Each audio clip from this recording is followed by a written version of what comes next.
So ons is nog in ons reeks oor bly positief. Iemand iets geleer al? So tussendeur of moet ek weer van voor af begin? OK. Want dit is maar moeilik in ons lewe en in ons dag om altyd positief te bly, veral rondom al die goeters wat rondom ons gebeur. Baie keer dan voel ons baie keer ontmoedig. So my vraag is vanoggend, wie van julle het 'n bietjie bemoediging nodig vanoggend? So as jy wil, kan jy jou hand opsteek. Ons mag, né? Okay, al is dit die NG Kerk. Ons mag ons hande opsteek, né? En sê asseblief kan ons net 'n bietjie bemoediging kry, want ek dink dit is so maklik om ontmoedig te word in ons verhoudings met ander mense en baie keer met onsself in hierdie omstandighede waarin ons is op hierdie oomblik in die wêreld en alles lyk net te mekaar en soms het ons net nodig dat ons bietjie bemoediging kry, nie net jy weet in ons verhoudings met ander mense nie, maar ook met ons verhouding met God. Want ons kom baie keer op 'n plek en dan vra ons maar, jy weet, wat is God se doel vir my lewe en hoekom is ek hier? En ons vra al daai vrae. En baie keer lyk dit net nie of goed vir ons wil uitwerk nie en ons word ontmoedig en ons word negatief en daarom het ons nodig dat ons die woord van God ook hoor. En voordat ons begin, kom ons bid net saam. Here ons God, ons vra vir U vanoggend dat U deur die woord met elkeen van ons sal praat.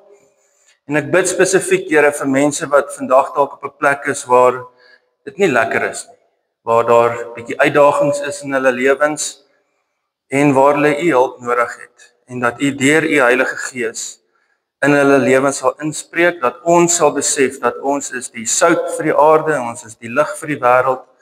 Ons dra die hoop wat Christus vir ons gebring het in ons en dat ons dit sal deel met die mense rondom ons.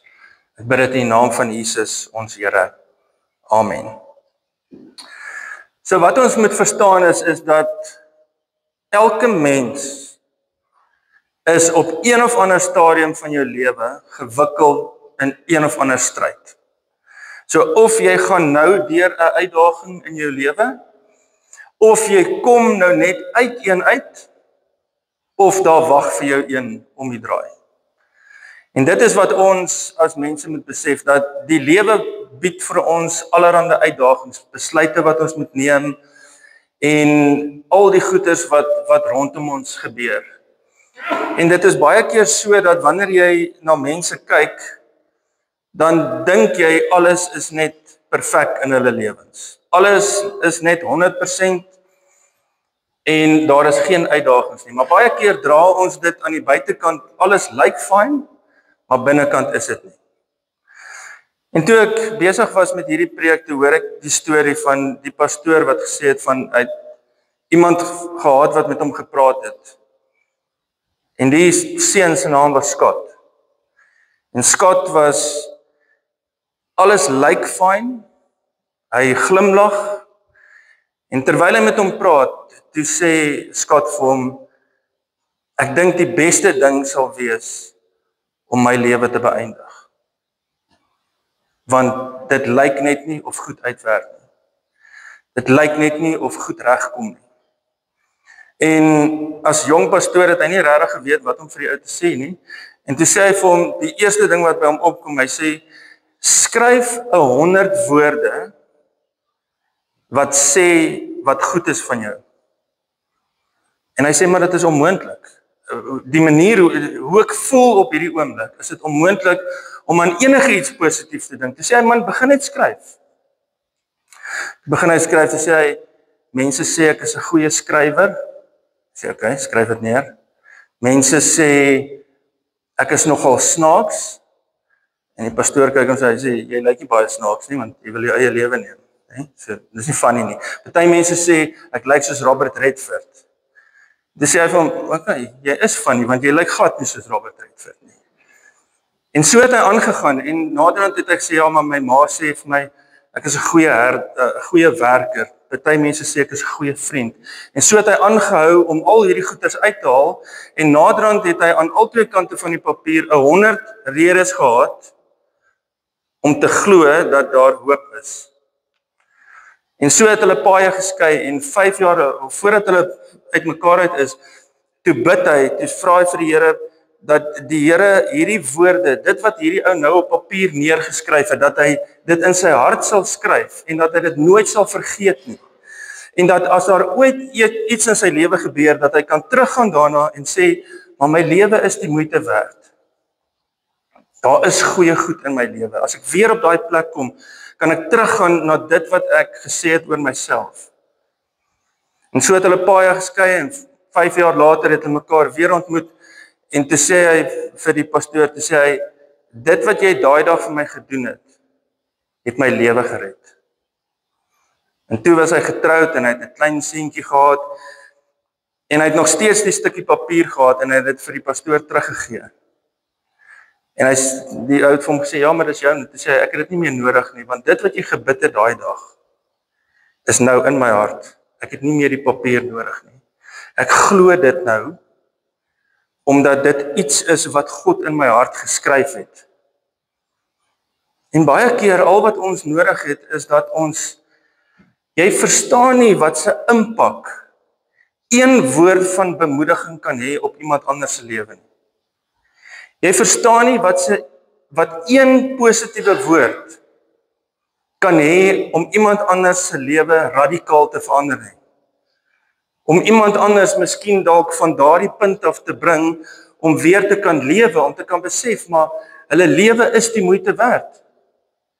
Ons is nie hier net omdat ons hier is nie, ons is hier omdat ons hier moet wees. God het ons hier geplaas, en daar is iets wat hy in ons lewens wil bereik, en daar is iets wat hy deur ons lewens in ander mense se lewens wil bereik. Dat ons ander mense kan aanspoor.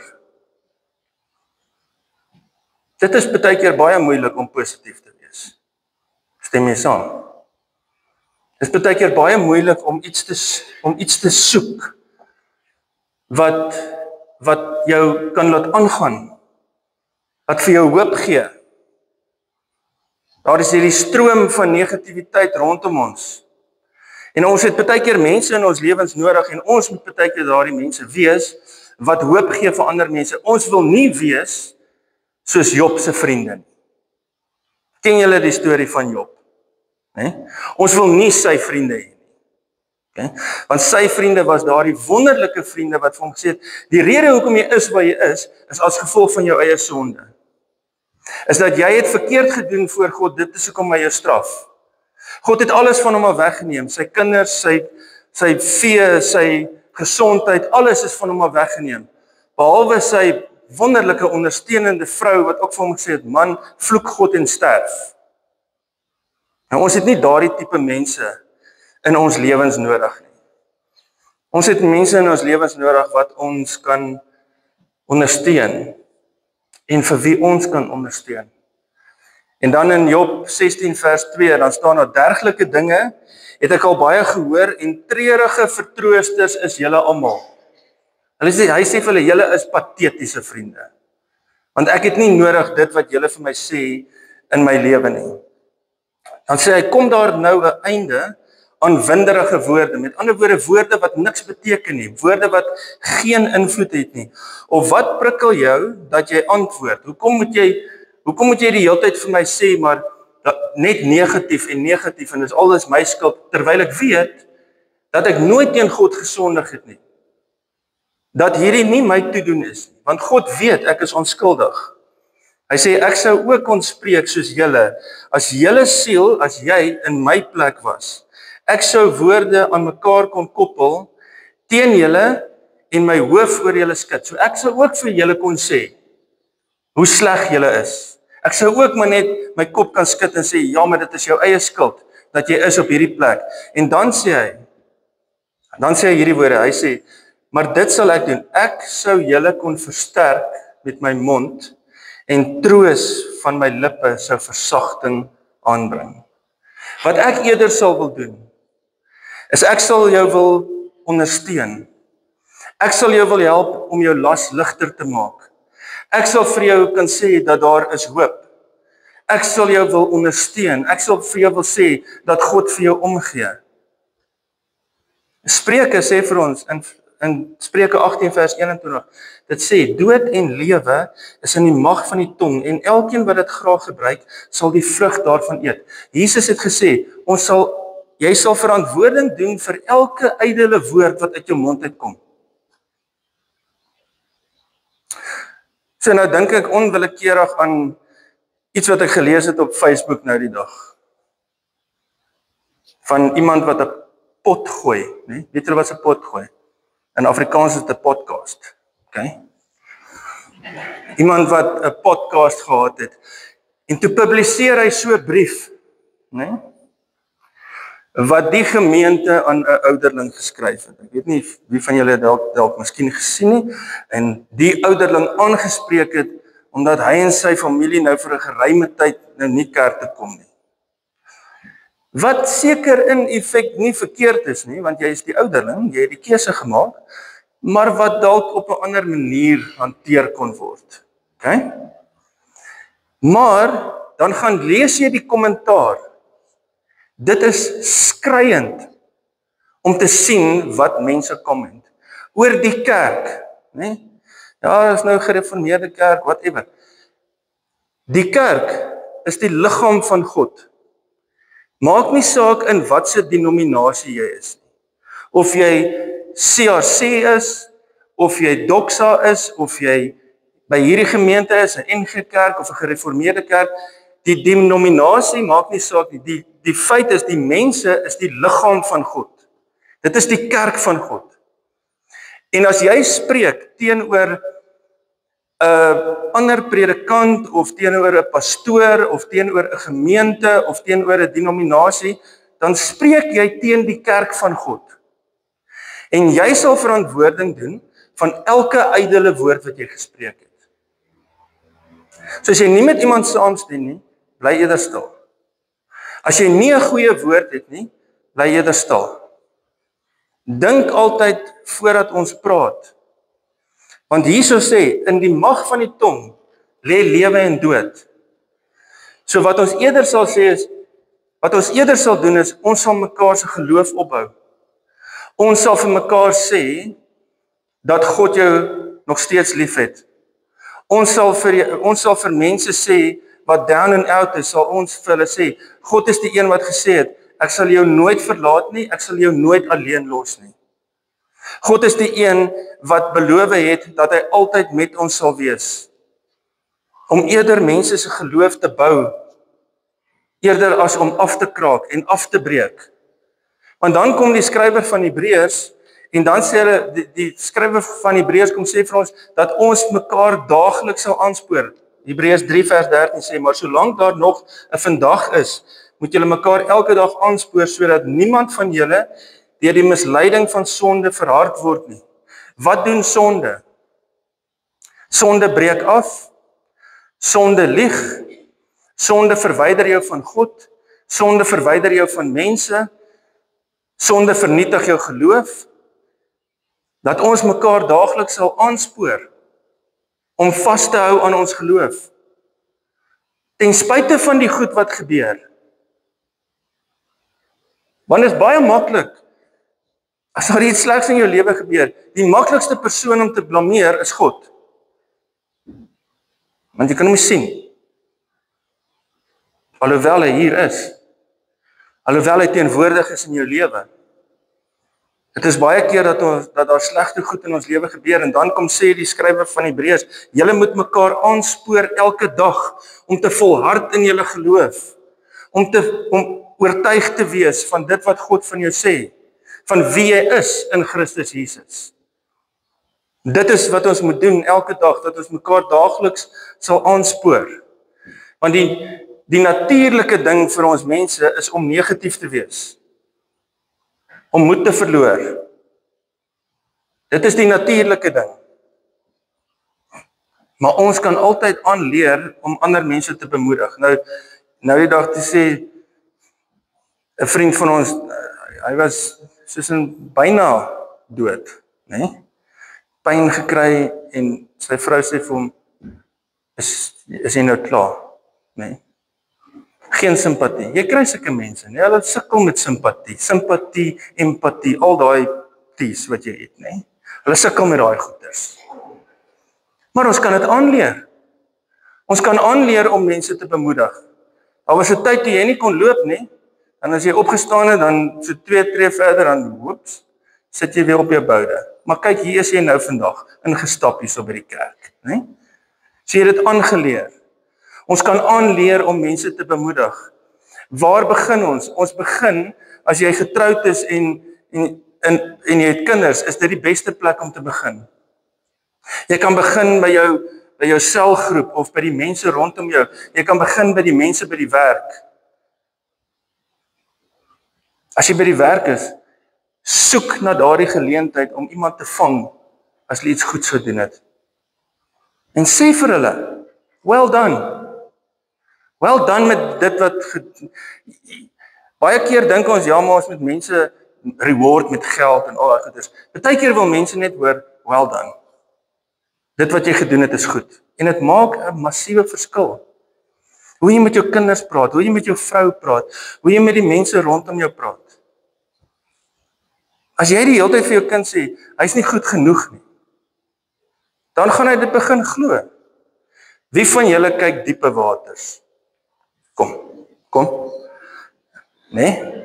Daar's 'n familie, die Viljoens. Ken julle hulle? Nee? Ek kan nie sê, van hier af kan ek nie sê wat se tipe persoon die pa is nie, maar hy is nie 'n goeie mens nie. En dat hy vir sy kinders die hele tyd sê, maar jy is nie goed genoeg vir hierdie familie nie. Dit wat jy doen is nie jou beste nie. Want baie keer wil mense of ouers hulle mislukte lewe lei deur hulle kinders. En dan word daar vir die kinders gesê, maar jy's net nie goed genoeg nie. Pietie wil 'n vleenier word, maar Pietie gaan dit nie maak nie, want Pietie se wiskunde is bad. En jy sê dit nie agter sy rug nie, jy sê dit voor hom, sodat hy dit kan hoor. Wat sê ons vir die mense vir wie ons lief is? Wat sê ons vir die mense vir wie ons omgee?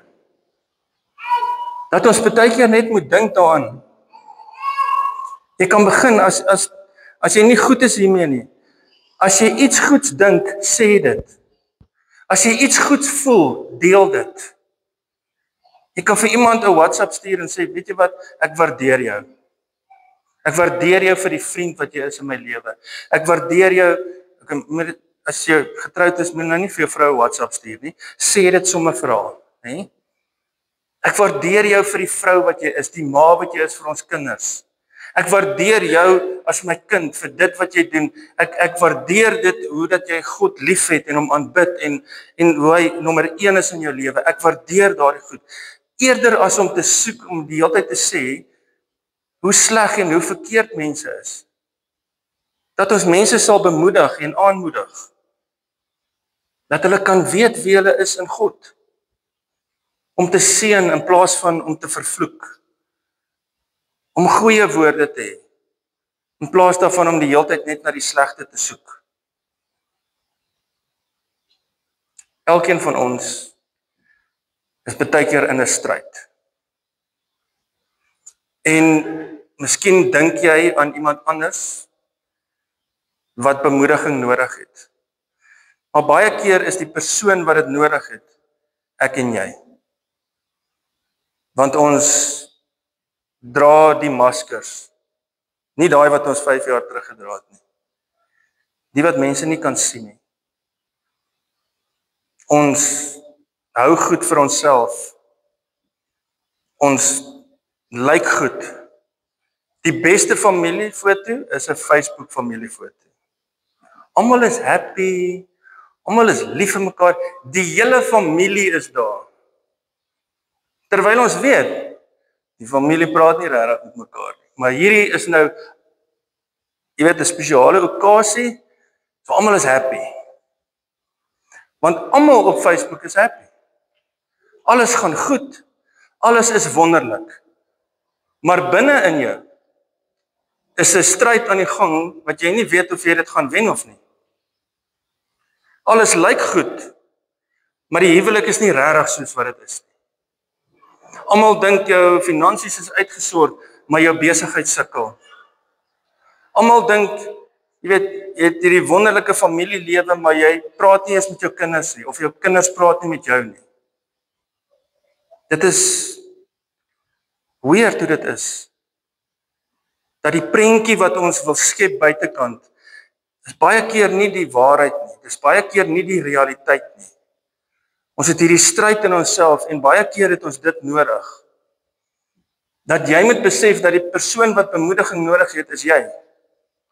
En dan is daar 'n storie in 1 Samuel hoofstuk 30 wat gaan oor Dawid. Nou die agtergrond van hierdie storie is dat Dawid en sy manne was weg in oorlog en toe hulle terugkom in Siklag. Toe is hulle vrouens, hulle kinders, alles is weg. Die huise is afgebrand, die stad is afgebrand, daar is niks oor nie.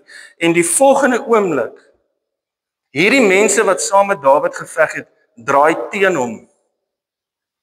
En nou wil hulle hom doodmaak. En dan sê hy in vers 6, staan daar, Dawid was in die nood, want die manne het daaraan gedink om hom met klippe dood te gooi. En almal was verbitterd.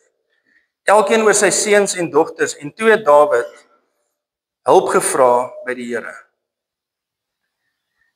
Die ou vertaling sê, Dawid het hom versterk in God. Daardie woord is shazak. Dit beteken om jouself te kan versterk in wie God is. In wat hy in jou lewe gedoen het. Wat Dawid gedoen het, is hy het gegaan en hy was in hierdie situasie gewees en die eerste ding wat hy gesê het is, hy dink aan die goedheid van God. Hy dink aan die getrouheid van God. Van dit wat God in sy lewe gedoen het. Hoe God hom al gered het uit die nood uit in die verlede. Hy dink daaraan en hy versterk hom in dit wat God vir hom gedoen het. En dan in vers 8, dan gaan Dawid na die Here toe, dan sê hy het God geraadpleeg, moet ek hierdie bende agtervolg, sal ek hulle inhaal, en die Here het hom geantwoord, ja. Want jy sal hulle inhaal en jou mense red. Jy sal alles terugkry wat van jou gevat is. Die eerste ding wat Dawid gedoen het, is hy het hom versterk in dit wat God gedoen het. Hierdie woord van oorwinning wat God vir hom gegee het, dat jy sal gaan en jy sal al jou goedes terugkry. Dit het gekom nadat Dawid hom verootmoedig het en hom versterk het in wie God is. Nie in sy eie vermoë nie. Ons het al hierdie boeke wat ons het, wat vir ons sê dat jy moet jouself positief hou en jy moet op jou eie vermoë. Dawid het besef, hy kan dit nie op sy eie doen nie. Hy moet dink aan dit wat God vir hom gedoen het in sy lewe. Aan die getrouheid van God. En dat hy moet weet dat God by hom is. En dan kom die Here en hy sê, jy sal gaan en jy sal gaan oorwin. Jy sal gaan en jy sal alles terugkry wat van jou gevat is. Dat ons moet dink aan die goeie goed wat God in ons lewe gedoen het. Weet jy wat is die moeilikste ding wat ons moet verstaan is dat positiewe woorde is moeilik om te onthou en negatiewe woorde is moeilik om te vergeet. So as jy positiewe goed in jou lewe het, is dit as iemand iets 9 mense kan vir jou sê, jy is die beste ding since sliced bread, né? Jy is fantasties. Maar een ou gaan sê, nah, not so much. Wat onthou jy? Jy onthou daai een ding. Jy onthou daai een negatiewe woord wat gespreek is. Want die sielkinders sê vir ons, dat 'n negatiewe woord word onmiddellik deel van jou lewe, maar as iemand iets positiefs vir jou sê, dan vat dit jou so 15 sekondes, voordat dit deel word van jou lewe. So dit is hoekom ek daarvan hou, dat my vrou herhaaldelik vir my sê, hoe fantasties ek is. Jy kan dit nie van jouself sê, dit is verwaand. Nee, daarom nie regtig nie, maar nog steeds. Okay. So wanneer ons positiewe goed spreek in ons eie lewe, van wat God in ons lewe gedoen het, dan vervang dit al die leuns wat die Satan vir ons sê, van dat ons nie goed genoeg is nie. Dat ons vir ons sê hoe getrou God was in ons lewe, hoe hy vir ons omgee, hoe hy sekere goed in ons lewe vervang en nuut maak. en verander. Dat ons sy woord sal lees en hoor wat hy sê van elkeen van ons wat sy kinders is. Want Dawid was op 'n plek. Dan sê hy op 3 verskillende plekke in die Psalms, dan sê hy, hoekom is my siel so onstuimig? Hoekom is dit so seer? Hoekom voel ek so alleen? En miskien sit jy met daai selfe vraag vanoggend, hoekom is ek nog steeds so depressief? Hoekom is ek nog steeds so negatief? Hoekom gebeur hierdie dinge nog steeds in my lewe? En dan gaan Dawid en dan antwoord hy homself. En dan sê hy, maar my hoop is in die Here. Ons hoop is in wie God is. Ons hoop is in wat hy vir ons gedoen het deur Jesus Christus. Dat jy die goedheid en die getrouheid van God sal onthou. Maak nie saak, en hierdie preek of hierdie boodskap vanoggend is nie om vir jou te sê dat dit wat jy voel en dit wat jy ervaar nie 'n realiteit is. Dis nie om vir jou te sê hierdie is maar net een of ander filosofiese ding nie. God het jou lief op die plek waar jy nou is. God gee om vir wie jy nou is. Vir wat jy voel. Hy rou saam met jou. Hier's mense in ons gemeenskap wat gister 'n vader begrawe het. Hier's baie mense in ons kerk wat siek is.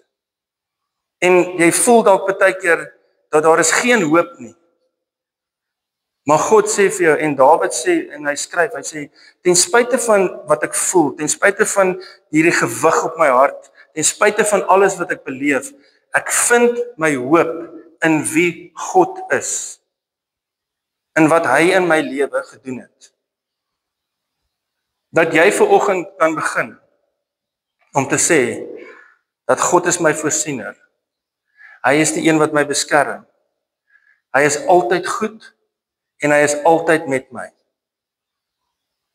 Dat jy kan weet dat dit wat Jesus Christus vir jou gedoen het, dat jy vir jouself kan sê dat jy is geregverdig. Dat jy is geseënd wanneer jy uitgaan en jy is geseënd wanneer jy inkom. Dat jou sondes vergewe is. Dat jy 'n kind van die almagtige God is. Dat Christus jou vrygekoop is. Dat jy 'n erfgenaam is saam met Christus. Dat jy God se ambassadeur in hierdie wêreld is. Dat hy die een is wat jou verlos van die mag van sonde. Dat hy jou vul met sy Heilige Gees.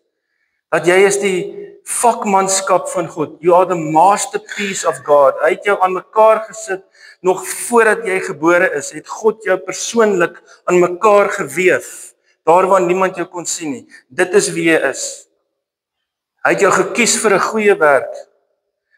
Hy het jou gekies dat jy die sout van die aarde sal wees, dat jy die lig vir die wêreld sal wees, dat jy meer is as 'n oorwinnaar. Dat jy die kop is en nie die stert nie. Dat hy vir jou 'n gees gegee het, nie van vrees nie, maar van liefde en selfbeheersing en krag. Dit is wie jy is. Dis nie verwaand nie. Want dit is wie God sê jy is. Dat ons mense sal wees in hierdie wêreld wat eerder sal wil heel maak as om te haat. Wat eerder liefde sal bring as om 'n skeiding te maak tussen mense. Wat daar waar mense hopeloos is, dat ons die mense sal wees wat hoop bring deur een woord. Het geen idee wat een woord van bemoediging in iemand anders se lewe kan beteken nie. Jy kan dalk iemand se lewe red met een woord. En ek wil vandag vir jou sê dat die woord wat jy moet glo is dat God vir jou is. Dat God jou nooit alleen sal los nie en dat God jou nooit sal verlaat nie.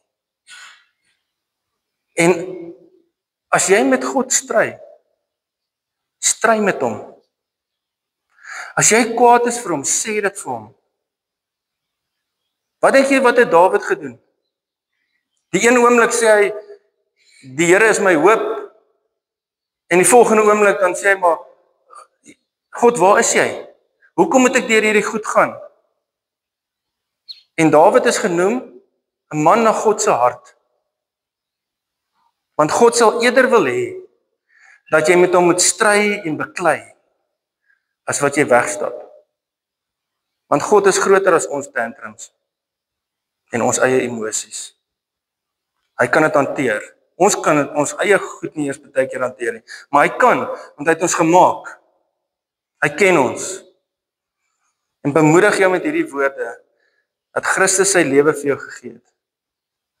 Dat as jy hom aanvaar as jou verlosser, dat al jou sonde vergewe is. En dat maak nie saak in wat se situasie jy nou is vanoggend nie. Dat jy hierdie woorde kan hoor, ek sal jou nooit alleen los nie, en ek sal jou nooit verlaat nie. Here, ons dank U, dat ons as kinders van U, vanoggend onsself kan bemoedig met hierdie woorde, dat U is ons rots, en U is ons veilige vesting. En in ons tyd van nood, dan hardloop ons nie na die dinge van die wêreld nie. Ons hardloop na U en ons hardloop na U woord. Want U woord staan altyd vas, U woord is altyd waar. U is die een wat gesê het dat ek sal jou nooit verlaat nie en ek sal jou nooit alleen los nie.